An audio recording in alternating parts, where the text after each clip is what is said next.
Okay, I think everything's working. Perfect. Okay.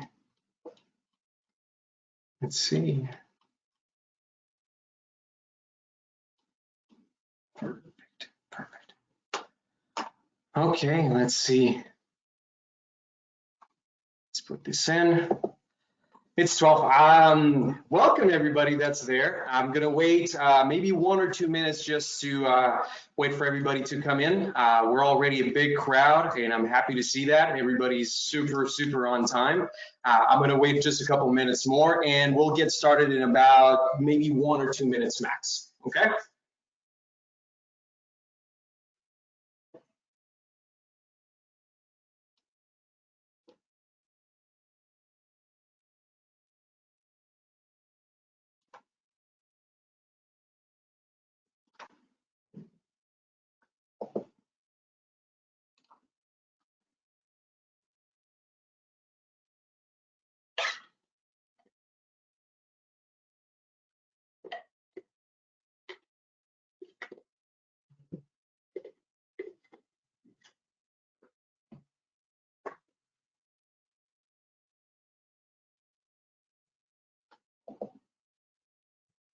Okay, we're almost there. I think almost everybody's there. Okay, guys, so I'm gonna go ahead and get started. Let's get right to it. So I'm gonna do this. Okay, beautiful. I am super excited to be here, guys. And just so that you know, this is one of the first webinars that AcoustiTECH is doing that I'm personally doing anyways. And the attendance and the signups have been awesome. We have a very large crowd today from all across Canada, all across the US. And I'm super excited. I couldn't say anything else. And I hope everybody's well and safe and healthy. I know that these times are a little bit weird, if I could say it that way. Everybody's at home. I hope everybody's enjoying their time at home, whether it's with their kids, with their partner, or just chilling by themselves. I know that for myself, I've been working from home for the last couple weeks, and it's been a little bit different, but definitely different. Yeah, I couldn't say anything else. So guys, without further ado, I'm gonna get started. So today, guys, you're here so we can talk about acoustics. So this is Acoustics 101, okay? So hopefully after the presentation, which is only going to be about 30 minutes, if we go a little bit overboard, forgive me for that. Normally my presentations are about 1 hour long. I'm gonna try to compress that to half an hour. And if you guys have any questions throughout the presentation, make sure that you go onto the questions section. You can write your question there. I'm not going to be answering questions through the presentation, but I'm going to spend some time at the very end to answer the questions that you guys typed in. So if you left any question there, please make sure that you stay at the very end because I'm going to be answering to those questions. So let's get started, guys. Let's get into there. Perfect. So first off, who am I? For those who don't know me, my name is Christian Wallace and I do business development and specifications for AcoustiTECH and have been doing so for almost 6 to 7 years now. And before you start judging, I am not naturally blonde, okay? I did lose a bet. So now that this is out of the way, we can continue, okay? So this is not my normal look. So guys, who can we help and who do I work with on my everyday dealings? So I work with a lot of architects, I work with a lot of builder developers, property managers, acoustical engineers, and our only goal is to help building professionals avoid noise complaints. That is our one and only goal. Now, for those who don't know who AcoustiTECH is, I know that some of the crowd either know who we are, have either worked with us in the past, but I know there are some that this is the very first time they're hearing about AcoustiTECH. Now, I'm going to play a short little video that is going to show you who we are, what we do, and just a little bit about what we're about. Okay, so I'm going to play that video right now. Just give me 1 second. There we go. And there you go.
There we go. So guys, if you saw a couple of images that you recognize, maybe you're from Canada. As you saw at the very beginning, there was the Chateau Frontenac.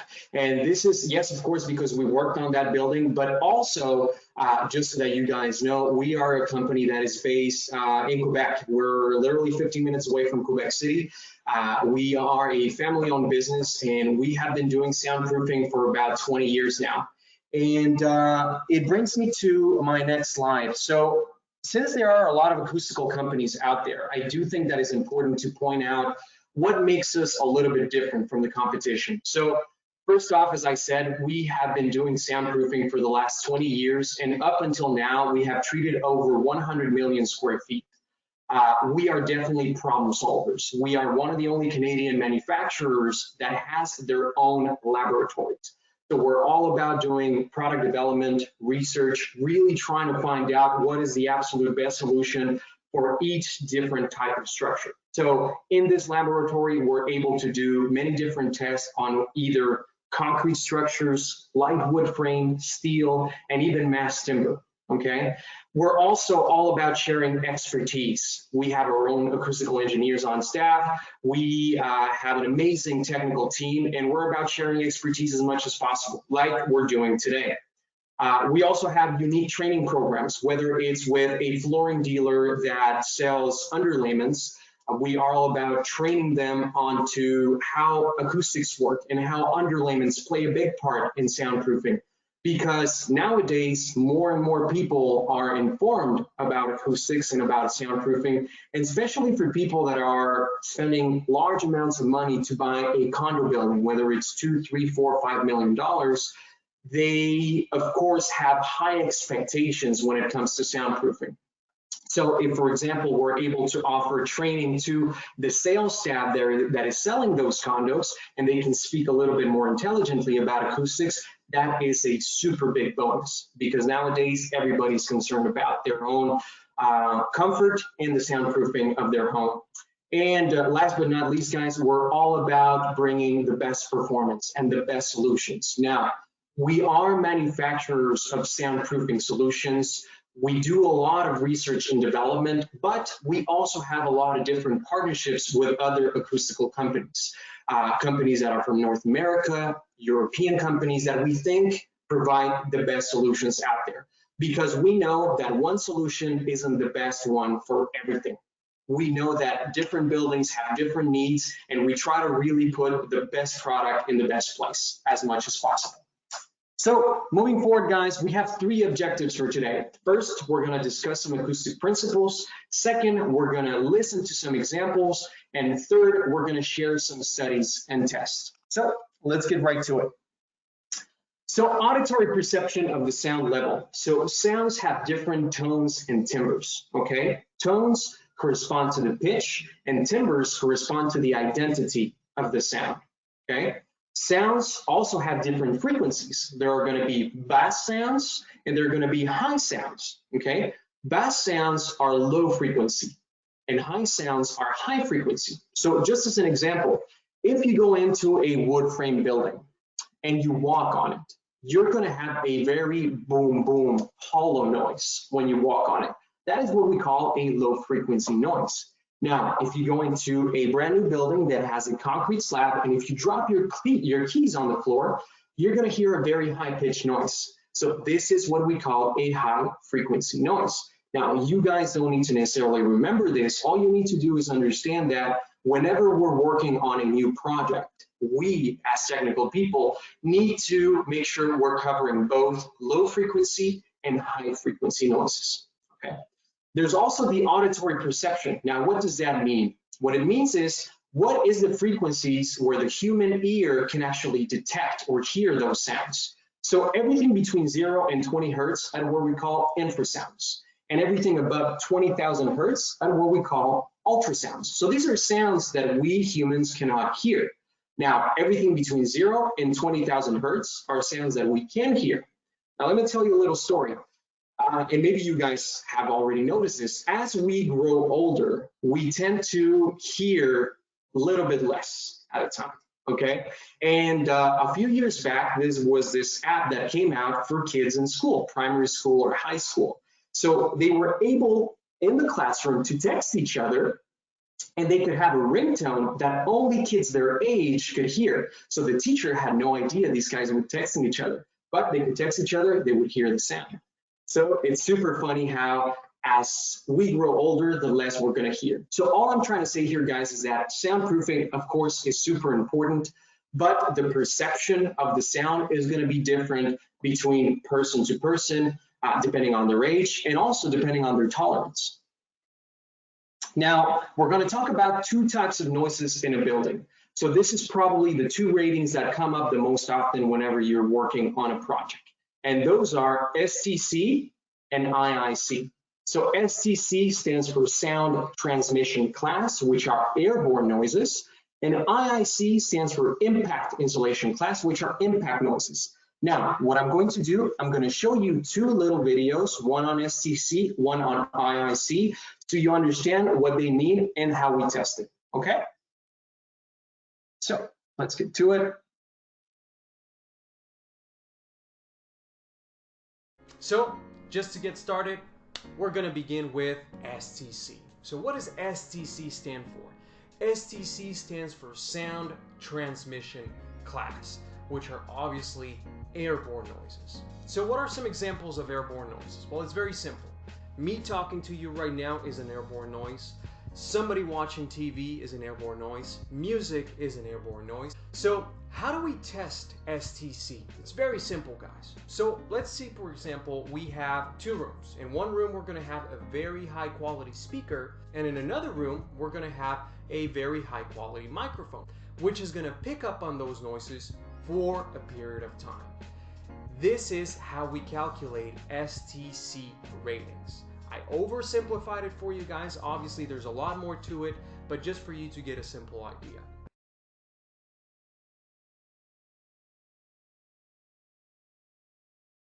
Okay, so regarding STC, guys, there is something that I'd like to explain to you. Now, STC, as you heard from the video, is anything that has relationship with air sounds. So me talking to you right now is an air sound. Somebody watching television, hearing music is an air sound. Now, one of the very first thing that comes into mind is, well, what is the STC rating on a product, okay? And what I want to explain to you guys here is that airborne sounds and STC most of the time is controlled by the mass of your building, okay? So we often hear people say, hey, a concrete building is always going to be better for soundproofing, is always going to be better for acoustics. And that is right, but to some extent. And the reason why that is because concrete is so dense and concrete is so heavy that air sounds have a hard time going through. Okay, so take a look at this example that I'm showing to you now. Okay, so the two balls are going to represent an air sound. Let's think television or music, for example. These two balls represent the same energy and the same air sound. Now, the left wall is going to be a concrete structure, and the right wall is going to be a light wood frame building, for example. So by definition, a light wood frame building is a lot more sensible. It's a lot lighter. It's not as heavy. So air sounds easily go through. So as you can see, the wall is going to fall down. As on the example on the left side, the ball doesn't make the wall fall, okay? So just think that the more weight, the more mass we have, the less air sounds are going to go through, okay? Another example I can give you is wherever air can go through, sound can go through as well. Meaning that, let me give you an example. Most hotels are very good to soundproof their units. They're very, very good at that. However, we probably all experience this. When you're inside your hotel room, if there's about an inch of space underneath the door, you're going to hear everything that's happening outside. Why? Because air can go through there. So you can listen to everything that's happening outside. So these are just some small little details that can definitely make a big change in your performance. Now, moving on to impact noises. I'm going to play the video right now. Let's talk about IIC. IIC stands for Impact Insulation Class. So So anything that has a direct impact with a structure is what we consider an impact noise. So walking, running, moving furniture, dropping your keys on the floor, all those are considered impact noises. So how do we measure impact noises? I'm going to show you a cool little video that shows you a tapping machine. So a tapping machine has a bunch of hammers underneath that are going to create an impact to the surface of the floor. So this is what we call a tapping machine test. On the room below, normally we're going to have a microphone, very high quality microphone in what we call the receiving room. So these impact noises are going to be measured by the microphone.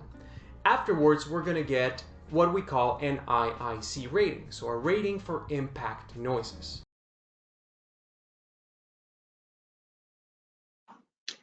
Beautiful. Now, what I'd like to talk about, guys, when it comes to impact noises is one thing that happens to me all the time, whether I'm talking to a client, to an architect, a developer, anybody that is concerned or is looking at an acoustical solution, okay? So let's take this underlayment, for example.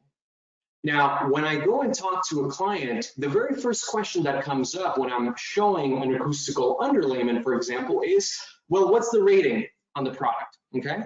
So what's the IIC on it? What is the STC on it?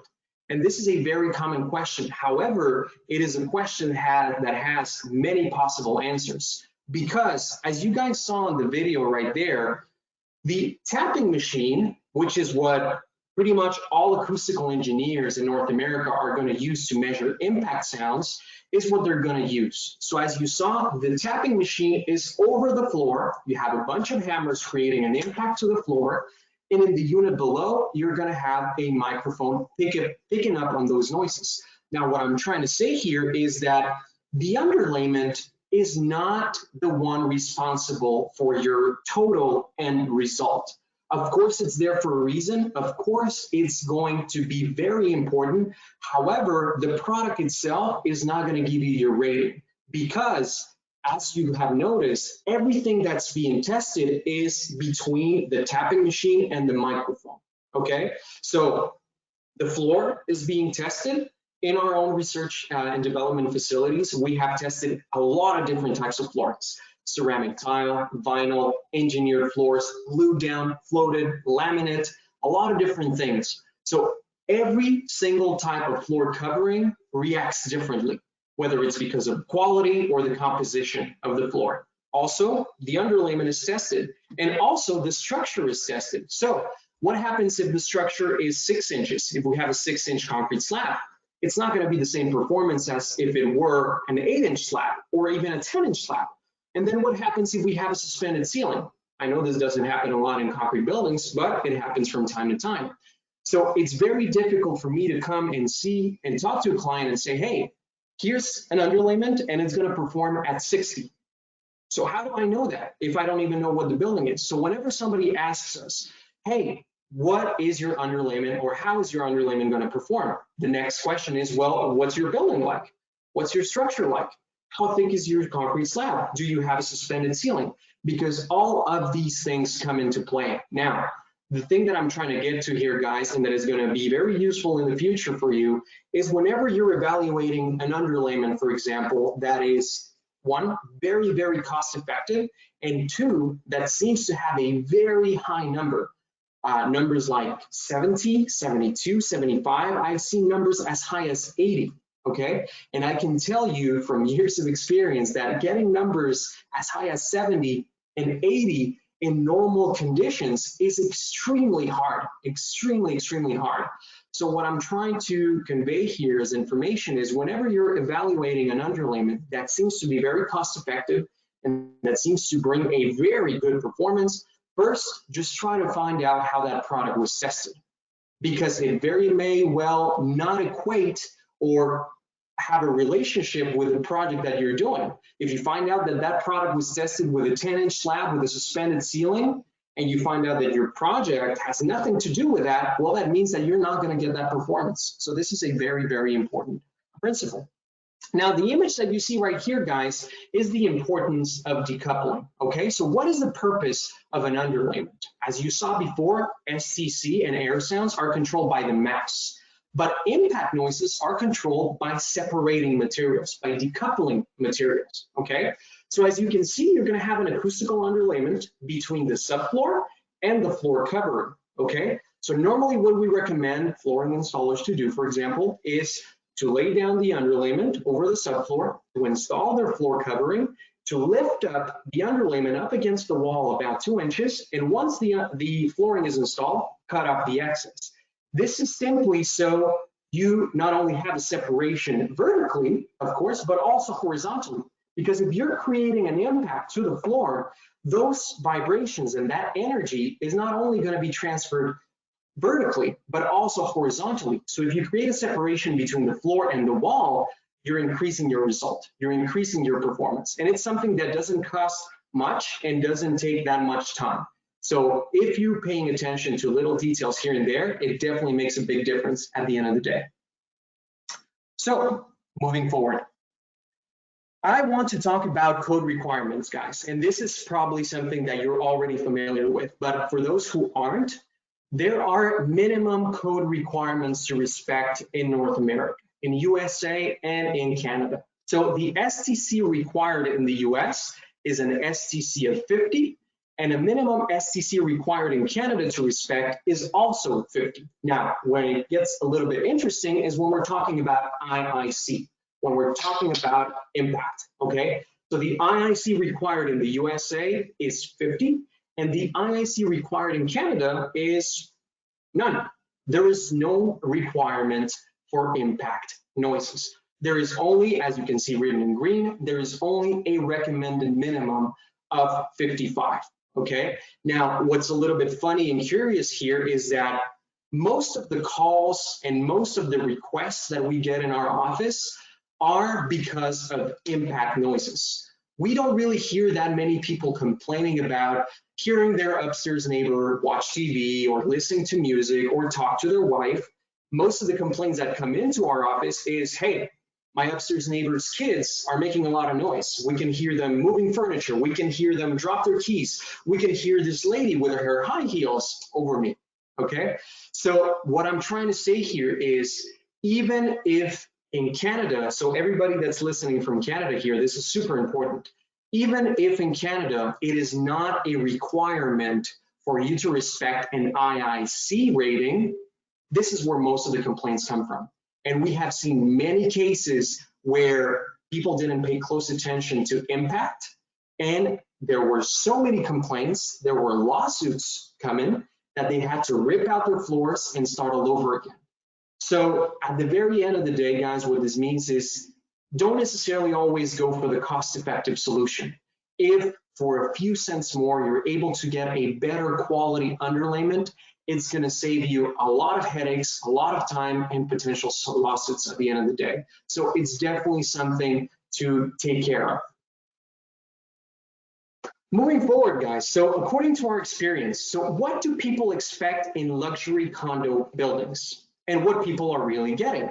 Now, people in luxury condos that are paying big amounts of money have high expectations. And their expectations from our experience in the last 20 years has been that they're expecting ratings right about 60 on impact. So IIC 60, and sometimes even more. But what are people really getting? People are really getting ratings right about 50. And why is that? That is simply because a lot of people are simply going for code compliance. They're not going out of their way to go and reach very high levels of acoustics. Now, what I'm trying to inform you guys here is that there are different expectations from different people, of course, but I can talk about ratings all day. I can say 50, 55, 60, 65, and not everybody understands what I mean. So what I'm going to do right now, I'm going to show you a quick video where we were able to record the sound of a rating of 50, the sound of a 55, and the sound of a 60 rating. So this will allow you to hear the difference about the difference between those three ratings. So you're able to see the difference. Now, I'm going to play that right away. Just give me 1 second. There we go. Hey guys, what's going on? This is Christian from AcoustiTECH again. Have you ever wondered what's the difference between different ratings? I mean, obviously you know that there's different numbers in different ratings, and I'm talking about impact sound ratings, IIC ratings to be more specific. But have you ever wondered what is the difference to the human ear between, let's say, a 50, a 55, and a 60? Let me show you.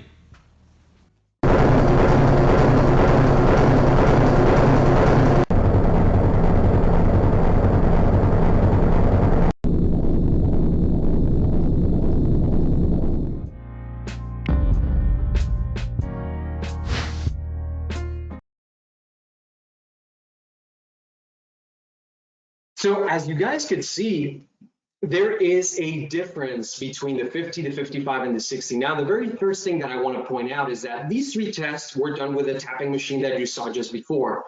And also, one thing that I want to point out is that there's no such thing as completely soundproof, meaning that you're not going to hear absolutely anything. That is just unrealistic for me to say. Now, as you saw, the higher the number was, the more muffled the sound was. So what it means is that the higher your number is, the more comfortable your performance is going to be, the less aggressive the sound is going to be. So the better your comfort in your unit. Moving forward, guys. Now, I know that here in the crowd that we have today, there are a lot of people that are used to work with concrete buildings, and there are a lot of them that are used to work with wood frame buildings, okay? And I'm not necessarily talking about mass timber here. I'm talking just about wood frame construction.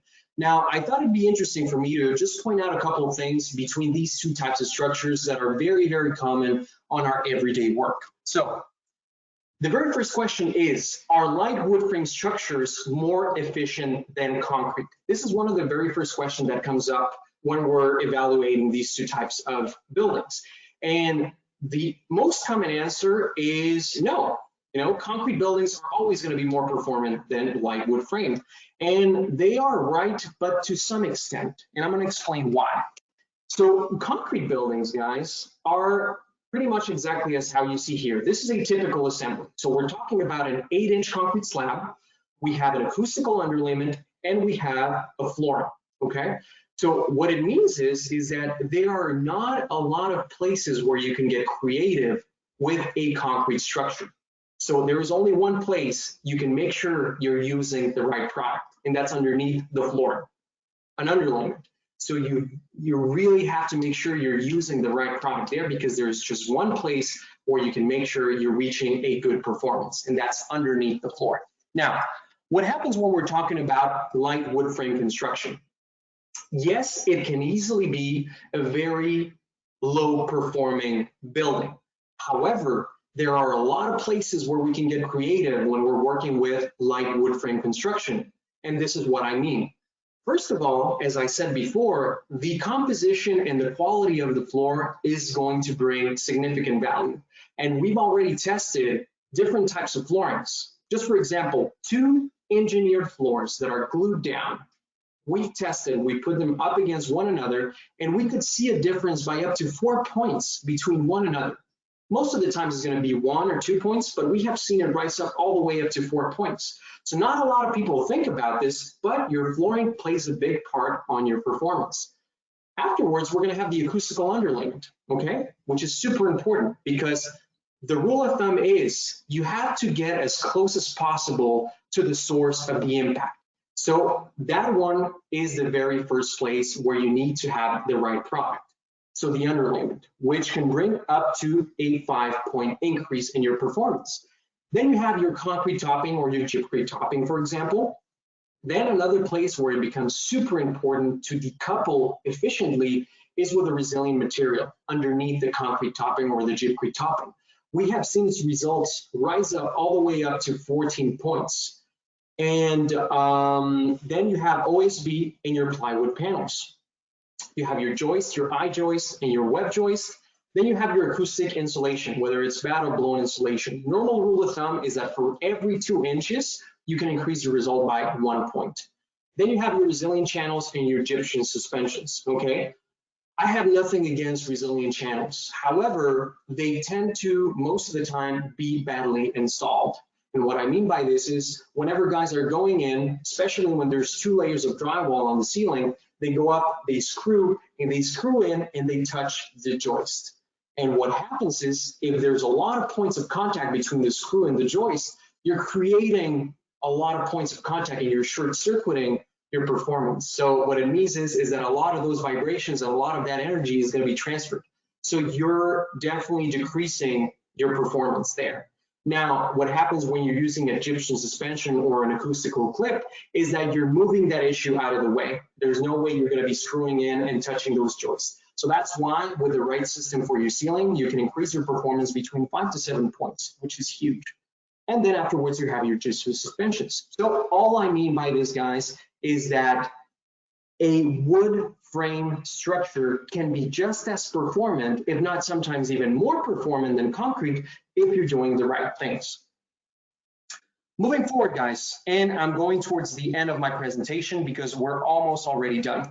So tests and studies. So as I told you before, we have our own research laboratories where we do a lot of testing there with our technical team. And throughout the years, we've been able to create 3 acoustical guides. An acoustical guide on concrete, where we tested different types of underlayments, because there's a lot out there. There's rubber, there's felt, there's foam, there's a lot of different things out there. So we tested a lot of different types of underlayments and floorings in this concrete guide. We also have an acoustical guide for steel buildings. This is something that we did with the Hambro system with Can-Am. So we did a lot of different tests and came up with a guide that can help you through your project. Now, the same thing for mass timber. Mass timber is gaining a lot of popularity nowadays, but is very difficult to soundproof because, again, it's super light, it's not that dense, and most of the time we find that mass timber buildings do not want to have a suspended ceiling. They want to see the ceiling because it's beautiful. So we created a mass timber guide after doing a lot of research on it that we are able to share with you guys as well. Whether you send me an email, you give me a call, I'll be able to share these guides with you. Or also, if you go directly onto the website under documents, you're able to download those 3 guides.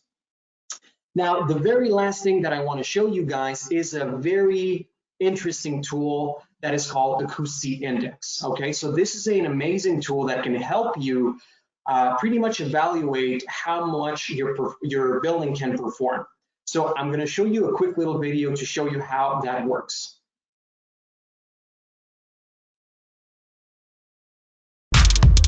You can simply go onto our website, and I'm going to show you exactly how to do it. You go into www.AcoustiTECH.com. Afterwards, you can click onto Kushi Index. Then you can simply scroll down and you can select exactly what you're working on. So you can select your structure. Let's see, for example, here we're going to do a concrete slab. You can select your insulation. Let's select glue down for this example. Maybe you know the floor covering that you're going to be working with. Let's say it's an engineered hardwood. Suspended ceiling, let's click on no. If there's an IIC minimum, let's say 50 to comply with the regulation. Let's not put a maximum for right now. And all acoustic solutions. You're going to see here a list of results of acoustical tests that have been performed.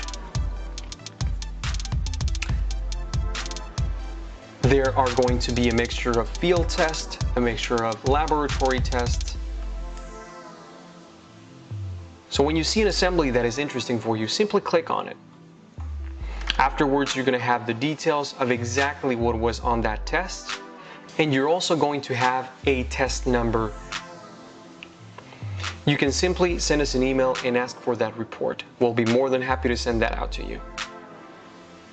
Thank you so much for watching it again, guys. Please consider subscribing onto our channel so you can learn more about acoustics and how it all works.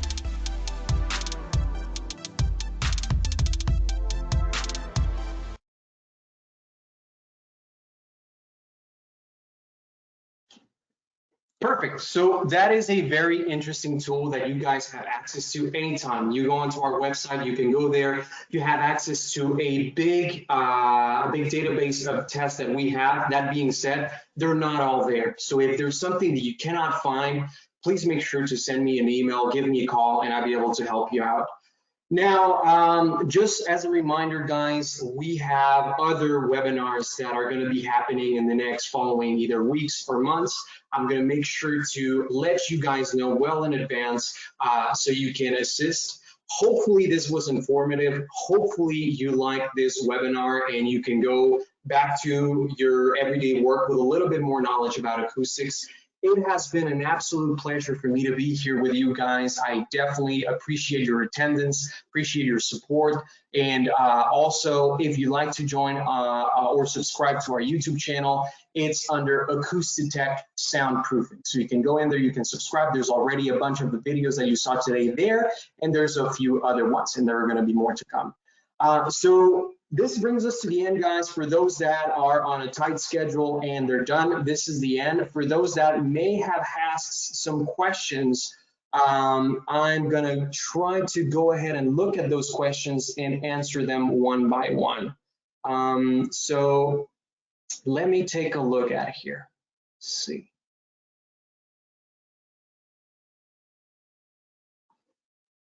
Okay. Now, this is the very first time I'm using this. Okay. It is muted and sound will not come on. Okay, well, I think that's been, the mute button is on. And I will not, I guess I will check. I'd like to speak with the presenter after the presentation is coming. I would, it as concrete as.